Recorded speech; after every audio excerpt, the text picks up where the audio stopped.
Welcome back to the Deep Dive. Great to be here. Our mission, as always, is to take all this source material, the different reports, the research that spans decades, all the skepticism, all the belief, and really synthesize the whole story for you. Yeah, give you the context you need to be, well, truly informed on these complex topics. And today, we are definitely strapping in. It's going to be quite a journey looking back over half a century. We're tackling one of the most foundational, but also maybe one of the most contradictory UFO cases in history. The Pascagoula incident. Exactly, 1973. It's often called the anchor event of that huge UFO flap that year. A flap, you mean like a wave of sighting? Precisely. That autumn, there was this massive, almost unprecedented spike in UFO reports all across the U.S., but it was really, really concentrated in the South. And Pascagoula, Mississippi became the absolute epicenter of that wave. It did. And what's so fascinating about this particular case, why it still gets talked about so much, isn't because it was neatly solved.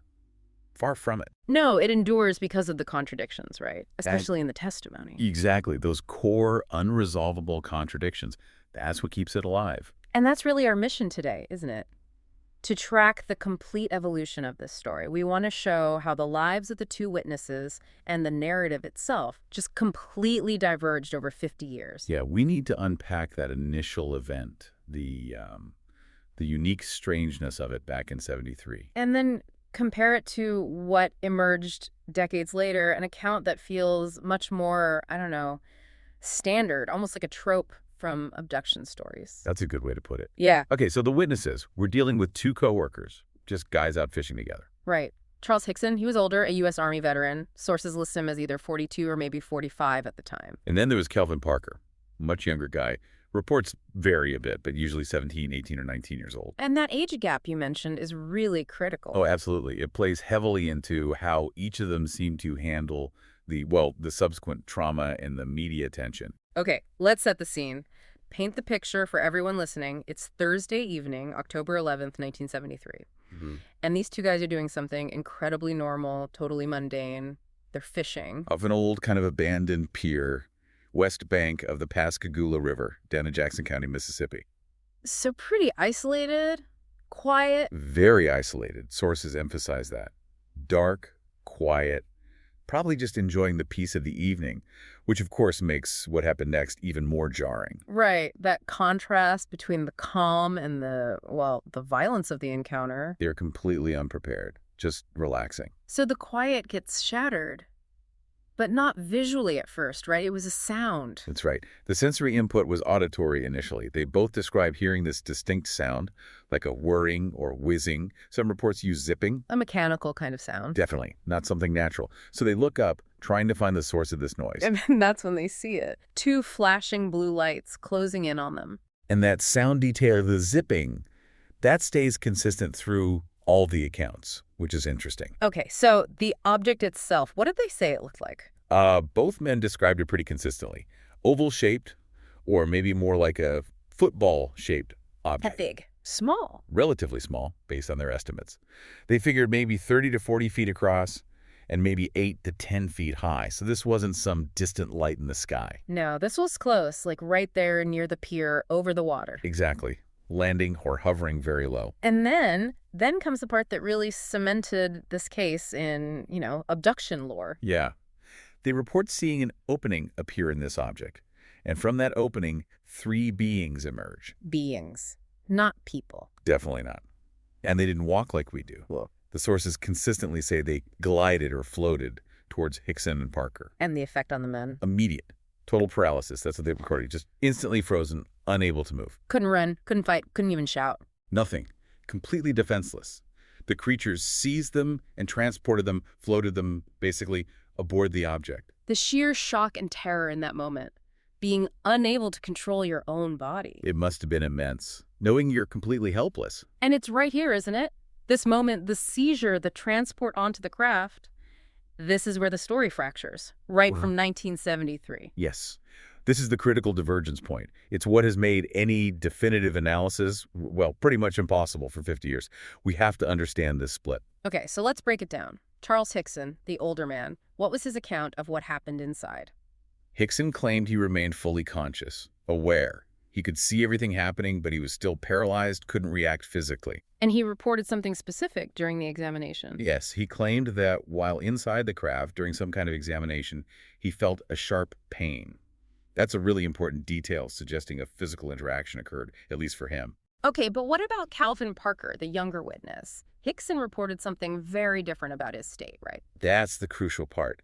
Hickson stated right from the beginning that Parker fainted or passed out, just completely lost consciousness the moment they were seized. And stayed unconscious? According to Hickson's initial account, yes.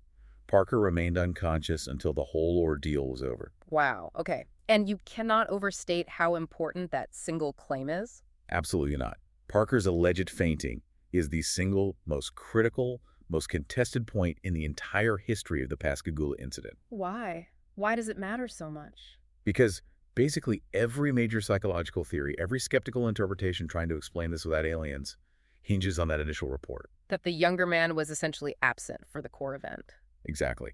If Parker was truly unconscious, then the entire abduction experience rests solely on Charles Hickson's testimony. Parker becomes just cargo. We'll definitely circle back to why that's the linchpin for the skeptics. But let's follow the immediate aftermath first. They're inside the craft for some amount of time. Yeah, it felt like forever to them, apparently. But looking at the clock later, it might have only been 20, maybe 30 minutes. Then they were returned, put back on the pier. How? Same way, floated back. That's the implication. Hickson said he collapsed as soon as he was released, but he saw Parker nearby. And Parker? Still out cold. No, Hickson described him as being an absolute terror. His arms to the sky, eyes wide open, finally released from the paralysis, but just petrified. And the craft. They heard that sound again, that zipping noise, and the oval craft just ascended and disappeared. Okay, so they're alone again on the pier. The shock must have been unbelievable. Profound. And this is where Hickson took a drink of whiskey. He was very clear later, stressed this point repeatedly. It was after the event. Not before. Not before. Purely to calm his nerves, he said, which of course initially complicated things when they reported it. But what was their first instinct? After the craft left, did they immediately think, we have to tell someone? No, quite the opposite. Their first shared impulse was to hide it, to say nothing. Why? Fear of the creatures coming back. Not primarily. It was fear of ridicule. They were terrified that nobody would believe them. That shared thought, nobody will believe us, that speaks volumes. They knew the social cost, the professional cost, maybe, of telling a story like that. Exactly. The perceived impossibility of what they'd just lived through. So, despite that intense fear of being laughed at, or worse, the trauma was just too much. It seems so. They couldn't just shake it off, couldn't rationalize it. The psychological weight, the sheer terror, it just forced them towards telling someone. They felt they had to report it. But they didn't go straight to the local cops, did they? Which is interesting. No, that's right. Their first move was actually to try and report it to Keesler Air Force Base over in Biloxi. Why the Air Force? Well, you have to remember the context. Project Blue Book, the Air Force's official UFO investigation program, was still relatively fresh in the public mind, even though it had technically ended. People associated UFOs with the military. They were likely seeking some kind of official, maybe even scientific explanation. But Blue Book was officially shut down in 1969, wasn't it? Correct. So Keesler basically said, not our department anymore, and redirected them to local law enforcement. Which led them, eventually, to the Jackson County Sheriff's Department, around 11 p.m. that same night. Yeah. They show up, clearly distraught, and talk to Sheriff Fred Diamond and Captain Glenn Ryder. And the officer's initial reaction? Skepticism. Definitely skepticism, Oh, especially Captain Ryder. He immediately smelled alcohol on Hickson's breath. The whiskey. The whiskey. But, and this is crucial, the police actually handled this quite professionally, despite the initial suspicion. Hickson explained it was after the event, to cope. Yes. And Captain Ryder, to his credit, accepted that explanation. He later went on record with the press, stating very clearly that, in his assessment, the men were absolutely not drunk or intoxicated when they came in. So he dismissed the easy explanation, just a couple of guys drinking and spinning a yarn. Right off the bat, Ryder and Diamond were experienced officers. They could tell the men were genuinely distressed, not just drunk. But they still suspected maybe a delusion, a hallucination, or perhaps a hoax. They needed to be sure. Ryder said something pretty pointed later, didn't he? He did. It's a famous quote from this case. Ryder said, "We did everything we knew to try to break their stories. If they were lying to me, they should be in Hollywood." Wow. So the officers were leaning towards sincerity, but couldn't rule out deception. Exactly. And that desire, that need to find out if it was deception, led them to maybe the most legendary piece of evidence in the entire Pascagoula story. The thing that completely backfired on them. Totally backfired. The secret tape. Explain what they did. Okay, so the deputies decide on this tactic. They leave Hickson and Parker alone in the interview room. They say something like, "We'll be right back," maybe getting coffee or something. But they leave something behind. They leave a hidden tape recorder running. Simple plan. If these guys are faking it, maybe they'll drop the act when they think they're alone.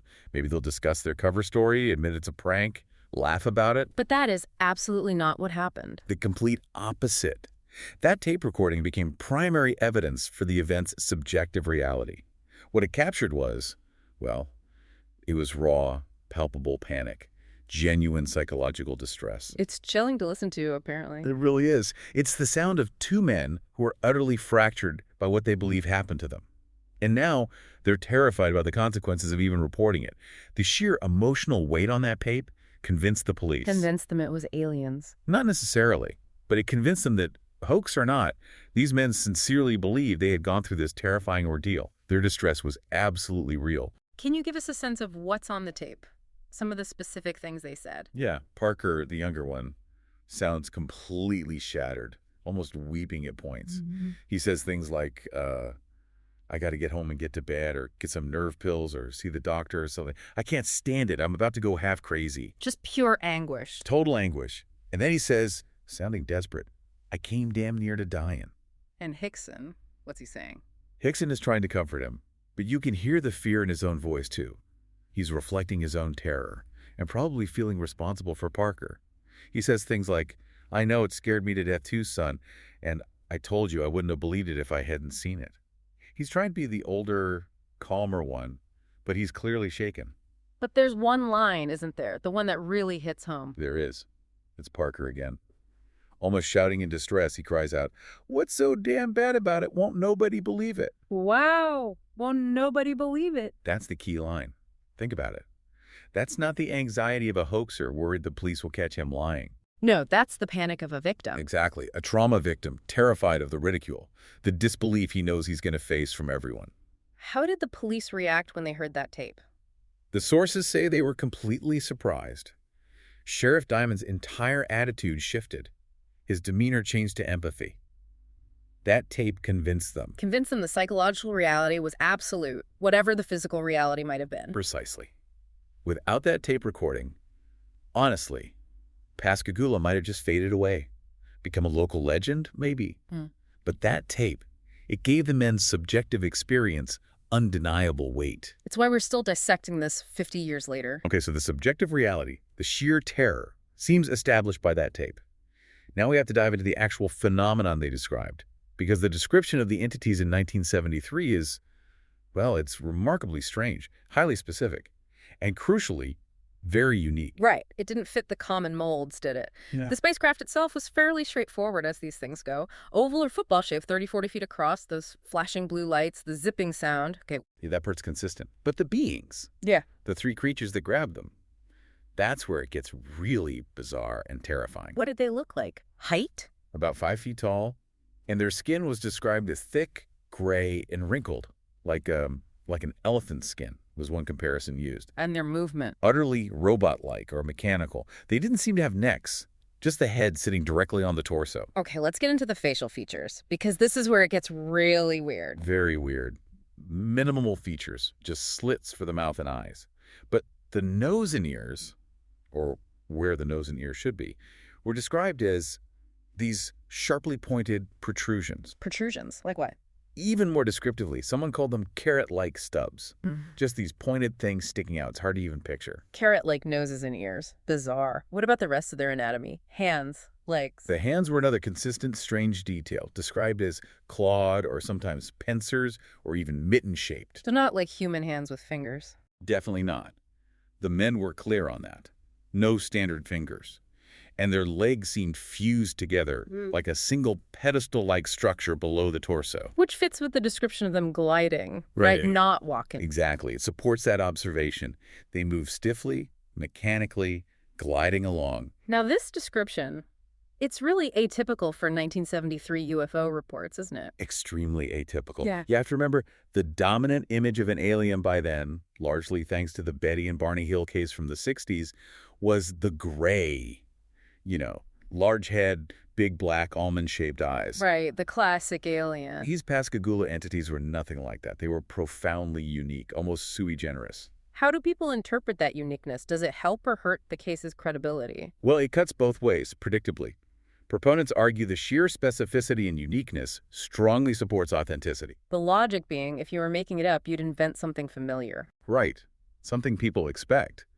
Why invent bizarre, carrot-nosed, mitten-handed robots? The fact that this description was, as one analysis put it, of a type not reported before or since.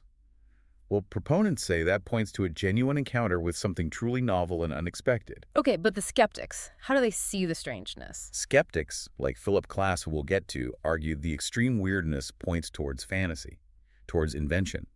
Maybe something dreamlike arising from Hickson's conscious experience filtered through shock and trauma. So the uniqueness becomes evidence of fabrication, not authenticity. Exactly. It's too random, too bizarre to be real, they'd argue.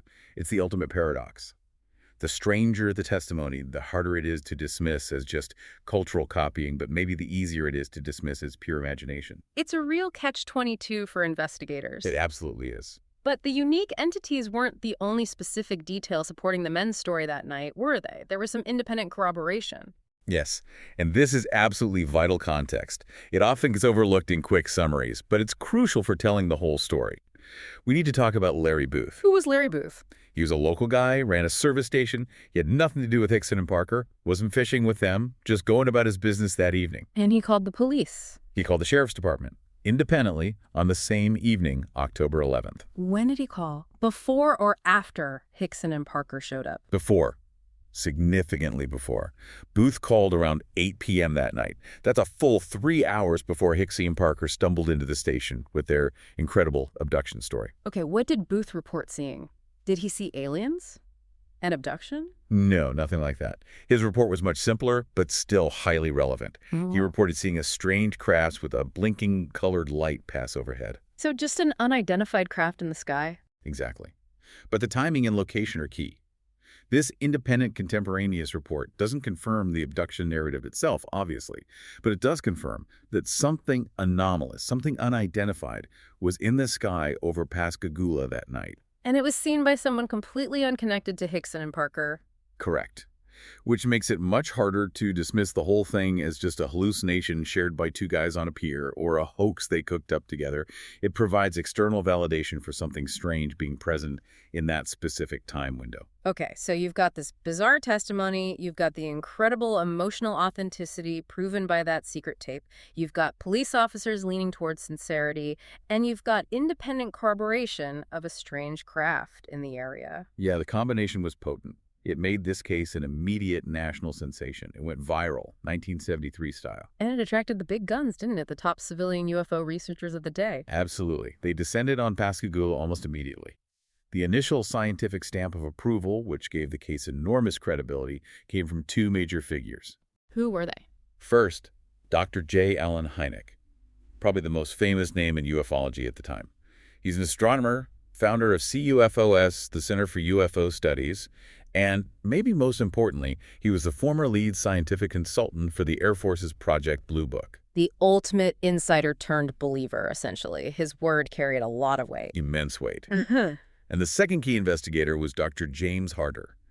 He was a professor of engineering at the University of California, Berkeley, and a leading member of APRO, another major civilian UFO group, the Aerial Phenomena Research Organization. So, serious academics, not just hobbyists. Definitely. These were the intellectual heavyweights of the field. They flew down to Mississippi right away. They separated Hickson and Parker for interviews to check their consistency, conducted extensive questioning, and eventually they used hypnosis sessions as well. And what were their conclusions? Did they buy the story? Their public conclusions basically launched Pascagoula into the stratosphere of UFO cases. Hynek was maybe a bit more cautious, but still very supportive. He stated publicly that Hickson and Parker were not unbalanced people. They're not crackpots. He believed they were sincere. He concluded they had experienced a very real, frightening experience. He essentially staked his considerable reputation on their sincerity, even if he didn't explicitly say aliens. And Dr. Harder, the engineering professor. Harder was much more definitive. After his investigation, he stated flatly that he believed Hickson and Parker had experienced an extraterrestrial phenomena sick. He even went further, arguing that the evidence suggested an extraterrestrial presence on Earth was true beyond a reasonable doubt. Wow. That's a strong statement from a scientist. It really was. And Hynek's validation in particular was huge for the case's longevity. His new organization, CUFOS, was trying to bring serious scientific rigor to UFO studies.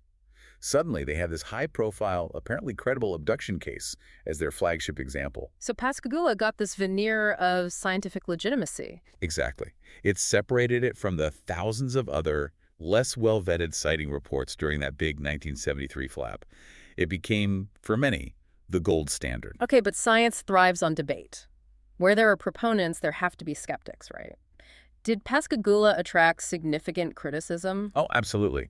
It attracted perhaps the most prominent, most persistent UFO skeptic of the era, Philip J. Klass. Klass! I know that name. Aerospace journalist, right? Known for debunking. That's him. Highly influential, known for his, let's say, rigorous and often quite aggressive skeptical approach.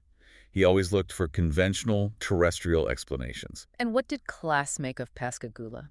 He reviewed all the evidence, the police reports, the witness statements, the polygraph results, and he concluded unequivocally that the entire incident was a hoax. A deliberate lie. What was his reasoning? Klass didn't focus so much on the weirdness of the creatures. His argument zeroed in heavily on motive, specifically Charles Hickson's motive. What did he find? Klass did some digging into Hickson's background and found evidence that Hickson had once been fired from a previous job for improperly obtaining money from employees under his supervision. Ah. So Klass saw a pattern. He argued this pointed towards a potential character flaw, maybe a deep-seated financial opportunism. He suggested Hickson might have cooked up this sensational story, hoping to cash in book deals, lecture fees, that sort of thing. Did Klass point to any inconsistencies in the story itself? Yes, he highlighted what he saw as minor discrepancies in Hickson's accounts. For example, Hickson describing the creature's mouth as a hole in one interview and a slit in another. For Klass, any inconsistency, no matter how small, was potential evidence that the story was being invented or embellished on the fly. Okay, what about the polygraph? Hickson passed one, didn't he? Proponents always point to that. They do, but Klass attacked the polygraph result vigorously. He tried to invalidate it. First, Klass claimed the test wasn't arranged by impartial police, but by the men's own agent or publicist, raising conflict of interest questions. Second, he argued the polygraph operator himself was inexperienced. And third, Klass asserted that Hickson later refused to take another polygraph test administered by a certified expert police examiner whom Klass trusted more. So Klass essentially dismissed the polygraph evidence entirely. Pretty much. But the big, persistent problem for Klass's simple hoax theory, the lying for money angle, is that darn secret tape. Right. How does a calculated plan to make money explain that raw, private terror they displayed when they thought no one was listening? Exactly. It's a very difficult fit. Klass basically had to argue they were acting on the tape, putting on a performance even when alone, which, if you listen to the audio, feels like a really, really tough argument to sustain. The emotion sounds incredibly genuine. That inherent conflict, the sincere panic versus the alleged opportunism that must have opened the door for other skeptical theories, right? Ones that didn't require conscious lying. Precisely. It led to a more nuanced and in some ways more interesting skeptical take. This was the psychological theory, most notably proposed by investigator Joe Nickell. Nickell, another big name in skeptical investigation. What was his angle? Nichols' approach was quite brilliant, actually, because it neatly sidestepped the need for Hickson or Parker to be consciously lying. He suggested the event was entirely psychological, but mainly psychological for Hickson. How so? What was the mechanism? Nichols speculated that Hickson, perhaps under the influence of fatigue, stress, the unusual late-night fishing environment, maybe even just drifting towards sleep, experienced something called a hypnagogic state, or a waking dream. Okay, what is that exactly? It's a very real, documented neurological state. It's that transitional phase between wakefulness and sleep, where people can experience incredibly vivid, often bizarre or terrifying hallucinations that feel completely real. Dreamlike imagery intruding into waking consciousness. So Nickell is suggesting Hickson essentially dreamed the whole encounter while awake? The creatures, the ship, the examination? That's the idea.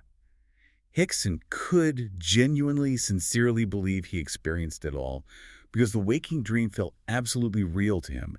It explains his terror, his consistency, without needing aliens or a deliberate hoax.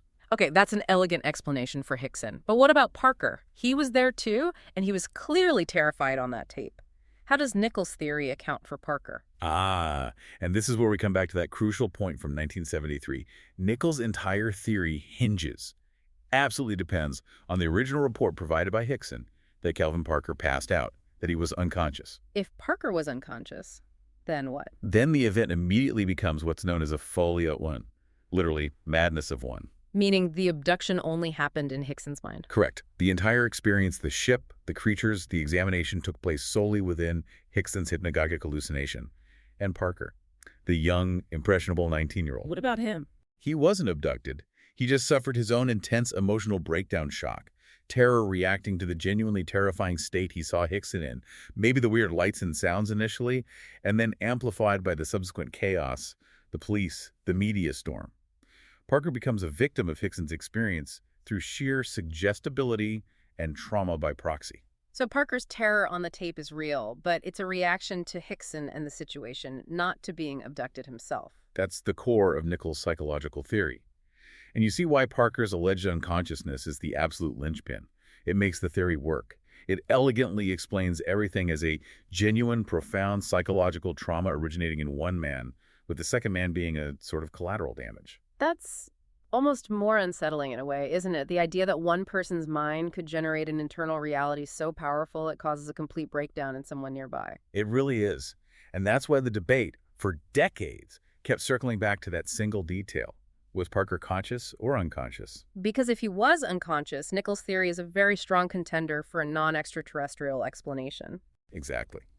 But, as we're about to see, if Parker was conscious, well, then Nichols' entire elegant framework just completely collapses. Okay, let's just quickly synthesize those three initial viewpoints on Parker's state, because it's so fundamental. Right. So for the proponents, like Hynek and Harder, Parker fainting was just a natural, trauma-induced response.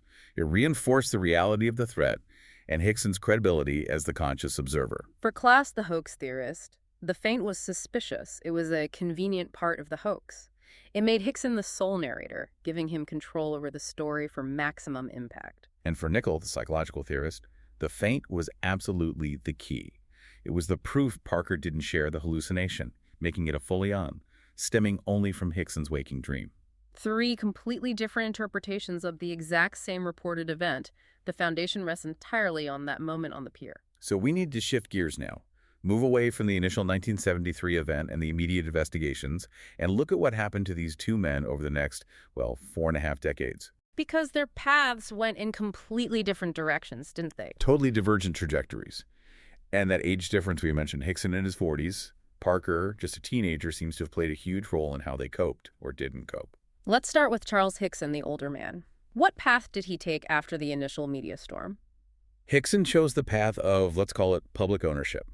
He embraced the spotlight, almost immediately, really. How so? He started appearing on national talk shows, gave lectures about the experience, eventually self-published a book in 1983 called UFO Contact at Pascagoula. He essentially became a minor celebrity within the UFO community. He wasn't trying to hide from it. Not at all. He was externalizing it, making it part of his public identity. And critically, his narrative didn't stay static. It began to evolve in public. Evolve how? He started claiming ongoing contact with the beings. The sources show he reported experiencing 3 additional encounters just in 1974 alone, the year right after the Pascagoula incident. So it wasn't a one-off event for him anymore? Not according to his later claims. This pattern, claiming ongoing contact, is actually pretty common among people who report intense, traumatic, anomalous experiences. It can be seen as a way of processing the trauma, integrating it, making sense of it by making it an ongoing part of your life story, validated by public attention. He continued talking about it until he died. Yes, he remained a proponent of the story's reality and his ongoing experiences until he passed away in 2011. Okay, so that's Hickson. Public figure, evolving narrative, ongoing contact. What about Calvin Parker, the young man? Parker took the exact polar opposite path. Complete avoidance. Total suppression. He didn't want the spotlight. He actively shunned the spotlight, Yeah. wanted nothing to do with the media. He retreated completely inwards. Was the immediate aftermath harder on him? It seems dramatically so. The trauma was apparently so severe for him that he suffered what sources describe as an emotional breakdown. He even required brief hospitalization shortly after the event. Wow. That intense negative reaction must have shaped his approach going forward. Absolutely. It led to what some researchers call the Great Silence. Meaning? Meaning, Parker basically did not speak of the encounter again, publicly, or even privately, it seems, for 45 years. 45 years. That's incredible. Did he tell his family? His wife? The sources suggest not even them. He refused to discuss it. He just tried to live a normal life, effectively attempting to erase the event from his existence. It looks like classic trauma processing through deep denial and suppression. So, what broke that silence after 4.5 decades? Why did he suddenly start talking around 2018? It seems to have been triggered by serious life-threatening health issues. He had a stroke and needed open-heart surgery. Experiences like that, facing mortality, can often act as a psychological catalyst. Making him feel he needed to tell his side of the story, his truth. That's the strong implication. An urgent need to finally get his version of events on the record before it was too late. And that led to him writing his own book. Yes, finally. Pascagoula, the Closest Encounter. He shared his story, his perspective, and continued speaking about it until he sadly passed away in 2023. But, and this is the crucial twist, his reemergence, his telling of the story after 45 years of silence, it created a massive problem, didn't it? A massive problem for the historical record. His new testimony introduced the central, irresolvable contradiction that basically shattered the neatness of the 1973 account. And specifically, it made that elegant psychological theory from Joe Nickell completely incompatible with the new facts Parker was presenting. Exactly. Parker's 2018 testimony blew Nichols' theory out of the water because it directly contradicted the one thing that theory absolutely required. Okay, so Parker reemerges after 45 years. What did he say that fundamentally challenged the record? He challenged the single most important point, his state of consciousness during the event. Remember, Nichols' theory required him to be unconscious, passed out. And Parker in 2018 said? He said the exact opposite. His new testimony, detailed in his book and interviews, was very definite. He claimed he was not passed out. But Hickson said he fainted. Parker said Hickson was wrong or misunderstood. Parker claimed he was paralyzed, yes, absolutely frozen like Hickson. But he insisted he was fully conscious and aware through the entire event. He even said, "I couldn't move. All I could do was look." He claimed he experienced the whole thing right alongside Hickson. Fully conscious, that changes everything. Yeah. Did he offer details of what he consciously experienced inside the craft? Yes. And this is where his 2018 account gets incredibly specific, including details completely absent from any 1973 reports. Like what? He described being taken into an examination room, being laid out on a table, and being scanned by some kind of device. He described it as being the size of a deck of cards that descended from the ceiling and made a clicking sound as it moved around his head. An examination scene. Okay, now, you mentioned earlier that the 1973 story was unique, but the later story started sounding more standard. Exactly. This is where you really start to see it. The original 1973 Pascagoula report was bizarrely unique. Parker's 2018 account begins to incorporate elements that sound very familiar to anyone who followed UFO abduction research, particularly in the 1980s and 1990s. Familiar how? What's the most significant addition? The most significant addition was a completely new entity. Remember, the 1973 account had only those three identical gray, rodot-like beings with the weird features. Right. The carrot noses and pincers. Parker, in 2018, claimed that after the initial robot brought him into the room and left, a more feminine-looking creature came out. A feminine creature. How is she different? Parker said this creature looked completely different from the first three. And crucially, he said this feminine being had regular fingers, unlike the pincers or claws of the initial entities. Regular fingers and feminine. That sounds different. It's very different from the 1973 description. And the introduction of a feminine entity, often involved in the examination phase, became a common trope in abduction accounts popularized after 1973, particularly through the work of researchers like Bud Hopkins and David Jacobs in the 80s. So the timing is suspicious. It sounds like something that entered the cultural conversation during Parker's long silence. That's certainly what skeptics would argue. If this is a confabulation, a false memory, it seems shaped by the abduction narratives that became dominant while he wasn't talking about his own experience. Did Parker's description of the examination itself change too? Hickson only mentioned a single sharp pain. Parker's 2018 account described a much more invasive and painful examination. He claimed this feminine creature, pinch me on the side of the cheek. Okay, maybe minor. But then he says, she took her finger and ran it down my throat and tried to come up in my nasal cavity. Whoa, that sounds awful. He said that is when it started hurting and I started choking. So a very physical, painful, invasive procedure, much more detailed and visceral than Hickson's initial vague report of pain. And was there communication? The original report had none, just mute, terrifying robots. Another key difference in the 2018 account. Parker claimed that right at that moment of distress, when he was choking, the feminine creature communicated with him. Verbally, did it speak? No, telepathically. Parker claims the creature sent him a thought, a message. Don't be afraid, we aren't going to hurt you. Telepathic communication. Again, that sounds like a later abduction trope, doesn't it? It absolutely does. It became almost standard in abduction reports from the 80s onwards. The unique silent terror of the 1973 Pascagoula event now, in the 2018 retelling, includes telepathic reassurance. It fundamentally changes the character of the encounter. Did Parker also start claiming ongoing contact, like Hickson did? Yes.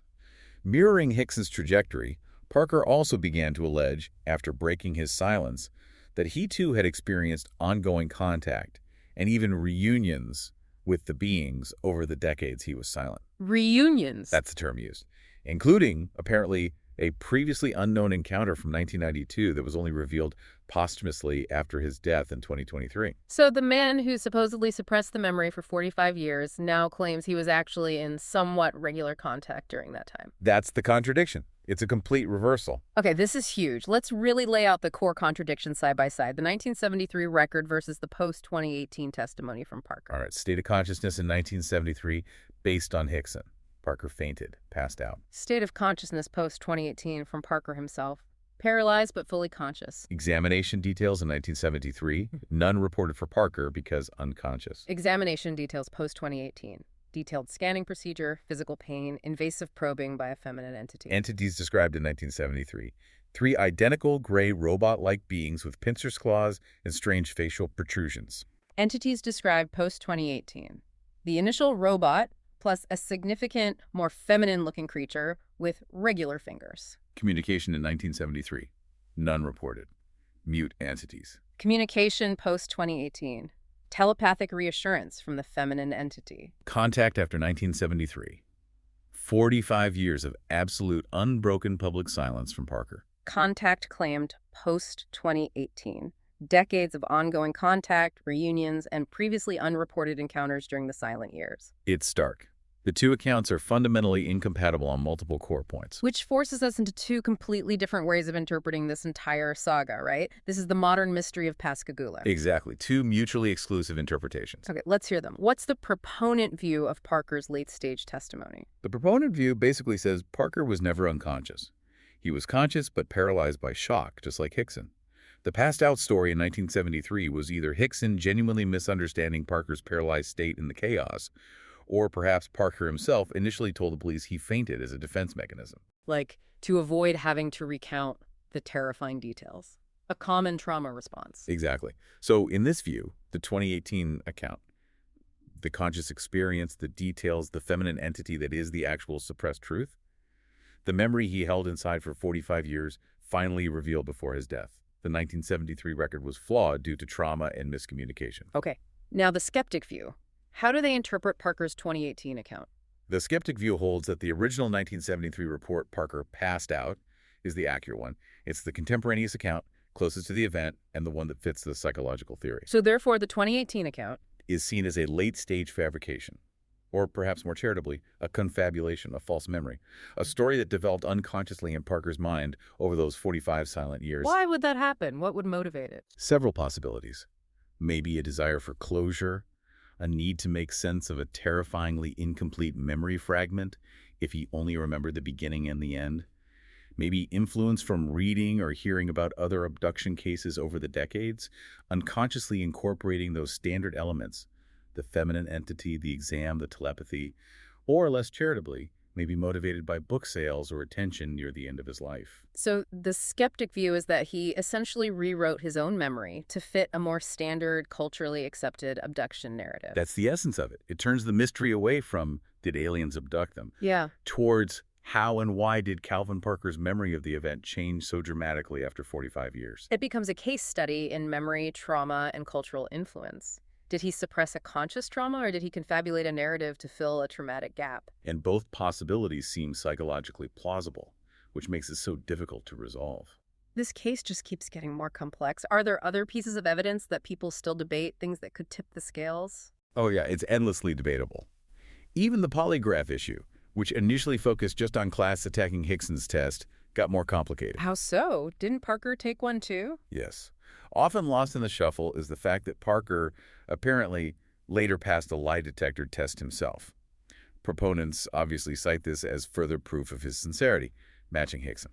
But skeptics would just apply the same criticisms, right? Was the operator experienced? Who arranged it? Exactly. It adds another layer, but doesn't resolve the fundamental debate about the validity and interpretation of polygraphs in these kinds of emotionally charged situations. It remains a contested point. What about the hypnosis sessions? You mentioned Hynek and Harder used hypnosis, and Parker claimed transcripts existed in his book. Right. This is potentially the most crucial missing link, or contested link. Parker's book claims to include transcripts from 6 different hypnosis sessions over the years, including, critically, one conducted with Calvin Parker himself just 3 days after the 1973 incident. 3 days after, that would be incredibly significant. Monumentally significant. If that transcript genuinely exists, and if it shows Parker under hypnosis in October 1973, describing being conscious and aware, detailing the examination, mentioning the feminine entity. It would completely demolish the passed out theory. It would be his earliest recorded memory before potential contamination. It would instantly resolve the core contradiction and lend massive weight to the proponent view that the 2018 account was the suppressed truth. It would sink Nichols' psychological theory. But is there doubt about this transcript? There is significant discrepancy among researchers.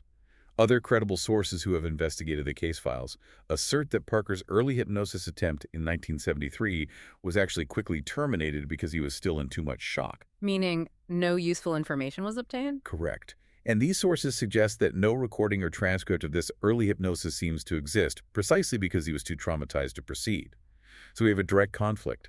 Berger's book claiming a detailed early transcript exists, versus other researchers saying it doesn't because the session was aborted.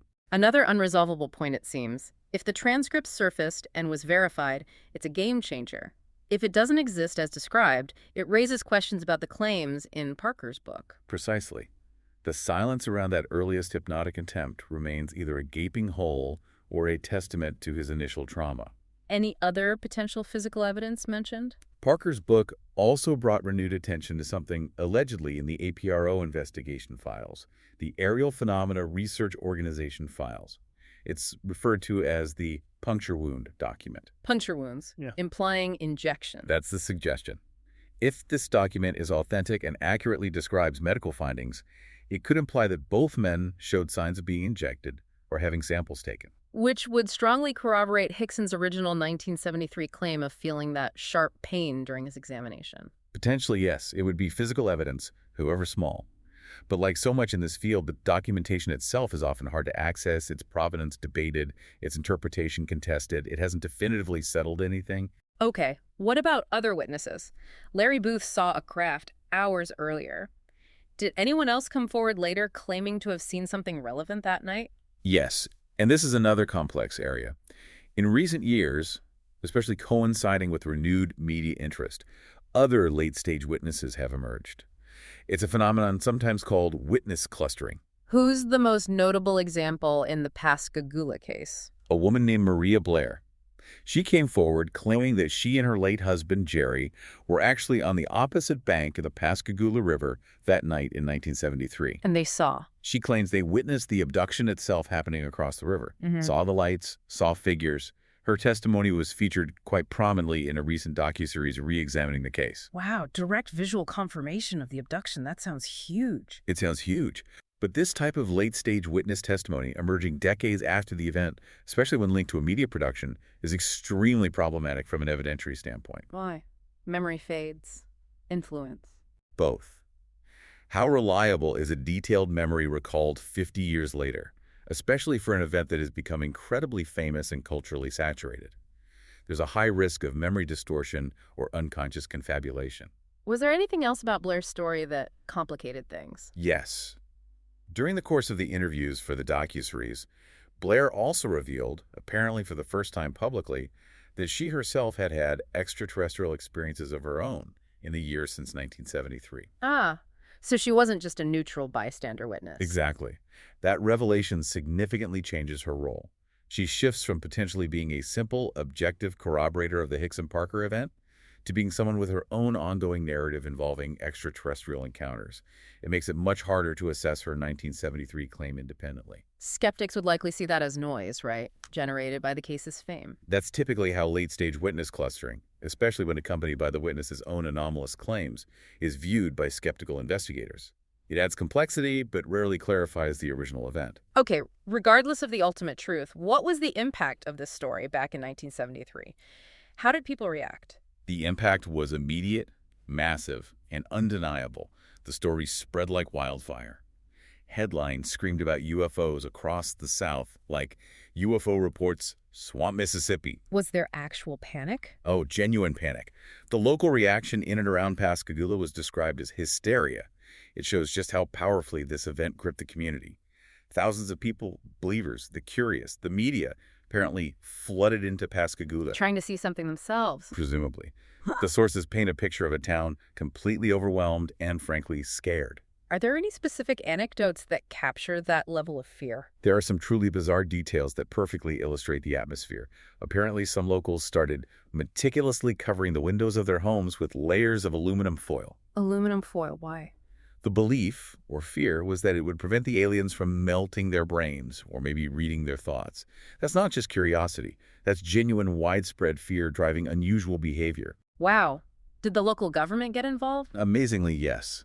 In a nearby town, Ocean Springs, the Board of Aldermen actually felt compelled to act. They officially passed an ordinance. An ordinance about what? UFOs? Pretty much.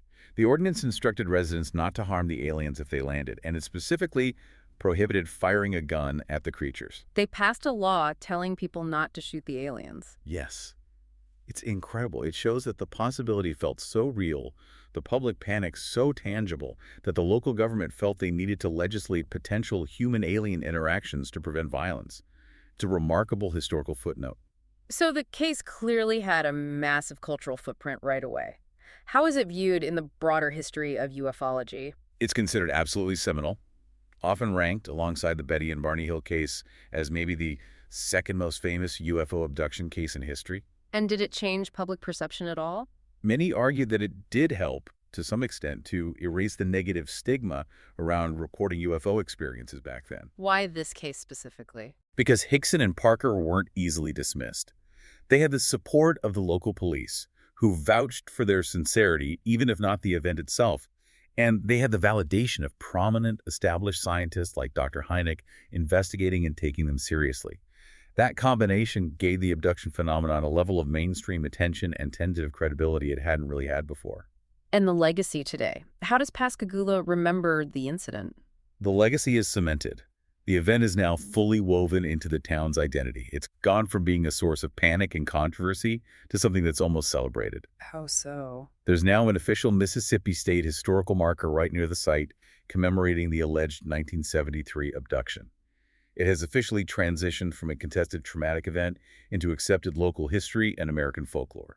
#tagoutro. Okay, so after this really deep dive, weaving through 50 years of testimony, evidence, theories, what's the final takeaway on the Pascagoula incident? Where do we land? Well, I think we've established there's objective evidence proving something genuinely terrifying happened to those men psychologically. Right. The secret tape is undeniable proof of their distress. The police assessment confirms their sincerity. Larry Booth's sighting confirms something unusual was in the sky. Exactly. A real frightening experience occurred. That much seems solid. But the subjective evidence, what actually happened to them, especially to Parker, that narrative is fundamentally broken. It's contradictory. So the core mystery has shifted, hasn't it, over the 50 years? Profoundly shifted. It's no longer just a simple question of what happened on that pier in 1973. The more compelling and perhaps unanswerable question now is, why did the testimony of the event, specifically Calvin Parker's testimony, change so drastically 45 years later. Why was that initial unique, bizarre 1973 story eventually replaced by one that aligns so neatly with the standard abduction tropes that became popular years after the event? That's the crux of it. We're left wrestling with those two mutually exclusive realities we outlined. Reality 1. Parker lied or was misunderstood in 1973 due to trauma, suppressed the conscious, painful memory, including the feminine entity, the exam, for decades, and the 2018 account is the finally revealed, difficult truth. Reality 2. The 1973 passed out report was accurate. Parker's memory of the event itself was minimal or non-existent. The detailed 2018 account is therefore a confabulation, a false memory, perhaps unconsciously constructed over decades, influenced by cultural narratives, a desire for closure, or other factors. And both scenarios seem psychologically plausible, making it impossible to definitively choose based on current evidence. Absolutely. The Pascagoula case endures, I think, precisely because it forces us to stare right at that unresolvable line. The line between genuine psychological trauma, the powerful influence of cultural narratives on shaping memory, the possibility of hoax, and the potential for something truly unexplained. It's become a perfect, if unsettling, case study in the sheer malleability of human memory, especially when confronted with the unknown or the highly traumatic. It really has. And maybe the final provocative thought for you, the listener, is this. What does it tell us about our relationship with the unknown that the town of Pascagoula itself now seems to celebrate this contradiction? How the extreme secrecy and suppression chosen by one witness was eventually overshadowed by the public ownership and evolving narrative of the other. Ultimately leading to a story that is now commemorated, accepted as folklore, yet remains so deeply fractured and contradictory at its very core. We're left navigating that space between sincere belief, rigorous science, and the enduring power of a story, knowing perhaps the only undisputed truth remains the raw, unfiltered fear captured on that secret police tape back in 1973.